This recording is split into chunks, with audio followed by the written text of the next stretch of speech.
22 April 2025ला Pahalgam इथे गेलेल्या पर्यटकांवरती एक दुर्दैवी हल्ला झाला हे आपण जाणतो.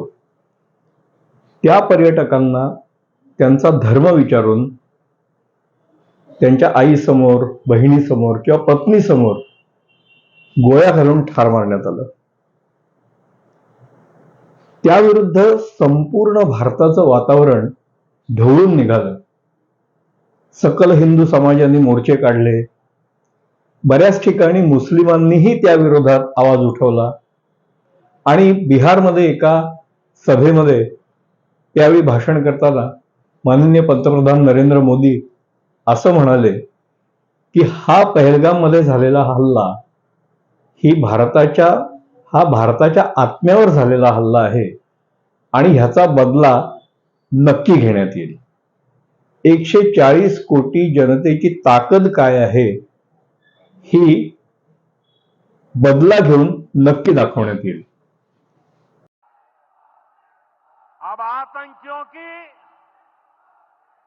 बची खुची जमीन को भी मिट्टी में मिलाने का समय आ गया है.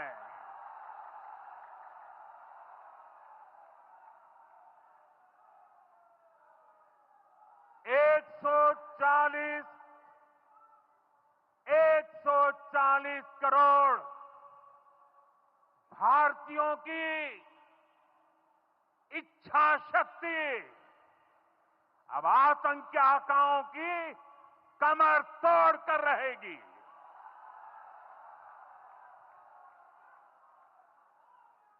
Friends, today from the soil of Bihar, I say to the whole world, India will identify, track and punish every terrorist and their backers. We will pursue them to the ends of the earth. India's spirit will never be broken by terrorism. Terrorism will not go unpunished. Every effort will be made to ensure that justice is done. The entire nation is firm in this resolve. Everyone who believes in humanity is with us. I thank the people of various countries and their leaders who have stood with us in these times. यानंतर बैठकांवर बैठका यांचा सिलसिला सुरू झाला. आपण टीव्हीवर पुष्कळ बघितलं. काही लोकांनी त्याची चेष्टा पण केली. पण तरी देखील मोदी ही चीज काय आहे, भारत ही चीज काय आहे ही थोड्याच दिवसात जगाला कळणार होतं. हे सर्व सुरू झालं आणि त्यानंतर सुरू झालं ते म्हणजे ऑपरेशन सिंदूर.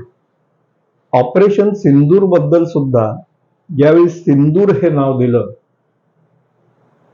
त्याला अनेक माता भगिनींनी ॲप्रिशिएट केलं. सोशल मीडियावर आपण बघितलं असेल की खूप या प्रकारचे व्हिडिओ आले की ऑपरेशन सिंदूर असं म्हणून मोदींनी भारताच्या मनामध्ये जे आहे तेच करायचं ठरवलंय. 7 मेला ऑपरेशन सिंदूर सुरू झालं आणि माननीय रक्षामंत्री राजनाथ सिंग यांनी आज 8 मेला असं विधान केलं की ऑपरेशन सिंदूर सुरूच राहणार आहे. ऑपरेशन सिंदूर सुरूच राहणार आहे म्हणजे त्याची काय दिशा असेल, कशा प्रकारे ऑपरेशन सिंदूर पुढे जाऊ शकतं यासंबंधी माझ्या मनात जे आहे, जे आपल्याही मनात असेल ते मी आपल्या समोर मांडणार आहे. एक चुटकी सिंदूर. एक चुटकी सिंदूर. सिंदूर हे काय आहे? सिंदूर हे कशाचं प्रतीक आहे? मला असं वाटतं की सिंदूर हे आईच्या आशीर्वादाचं प्रतीक आहे. सिंदूर हे पतीच्या प्रेमाचं प्रतीक आहे. सिंदूर हे एखाद्या मुलीच्या भविष्याच्या सुरक्षिततेच्या भावनेचं प्रतीक आहे. आणि जेव्हा या भावनेवरती हल्ला झाला त्यावेळी जन्माला आलं ते ऑपरेशन सिंदूर. आणि या ऑपरेशन सिंदूरला मी म्हणेन बदला आहे.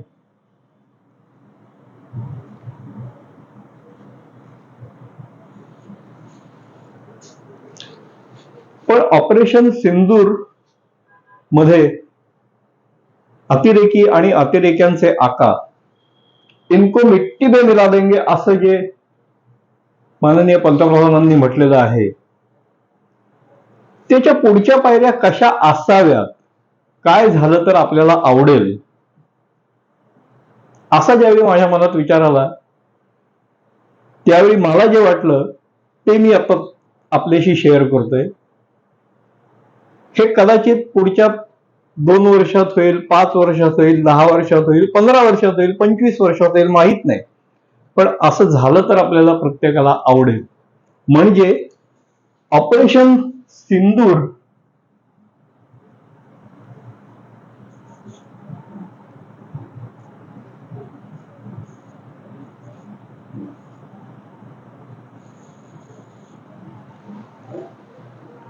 हे जर सिंधू नदी पर्यंत पोहोचलं, आपण असं म्हणतो की गंगेच्या यमुनेचे व गोदावरी सरस्वती नर्मदे सिंधू कावेरी जलेस्मिन सन्निधिं कुरु.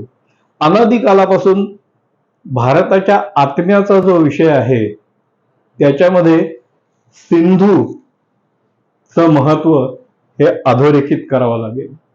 त्यामुळे बदला पूर्ण झाल्यानंतर आपला विषय असा राहील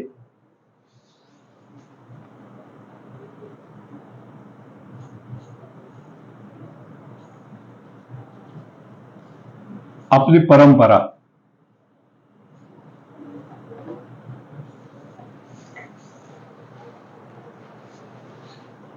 या सिंधू मधून पुढची स्टेप काय असेल, पुढची स्टेप काय असावी, तर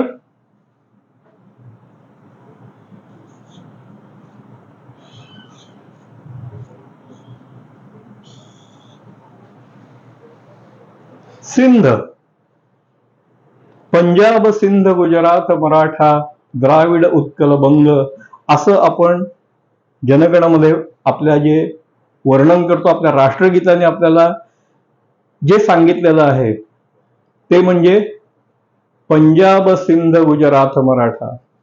सिंध ज्यावेळी आपल्यामध्ये सामील होईल, आपण ज्यावेळी सिंध प्रांत घेऊ त्यावेळी खऱ्या अर्थाने आपलं राष्ट्रगीतामागची जी भावना आहे ती सफल होईल. अखंड भारताच्या दिशेने टाकलेलं आपलं ते पुढचं पाऊल असेल. त्यामुळे सिंध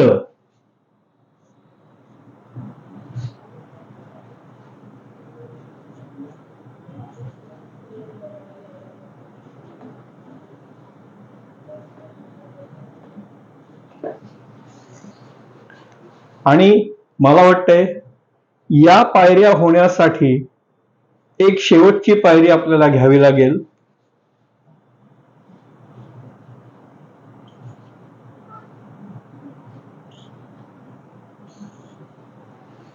सिंध, ऑपरेशन सिंध. पाकिस्तानला पाक म्हणजे पवित्र धरती असं ते समजतात, पण ती पवित्र धरती हे कुणाचं तरी पाप आहे आणि त्यांनी खूप पाप सुद्धा केलेली आहेत. त्यामुळे ज्यावेळी ऑपरेशन सिंध होईल त्यावेळी खऱ्या अर्थाने ऑपरेशन सिंदूरचा बदला पूर्ण होईल असं आपल्याला सगळ्यांना जाणवेल. माझ्या या मताशी आपण सहमत व्हाल असं मला वाटतंय. जय हिंद, भारत माता की जय.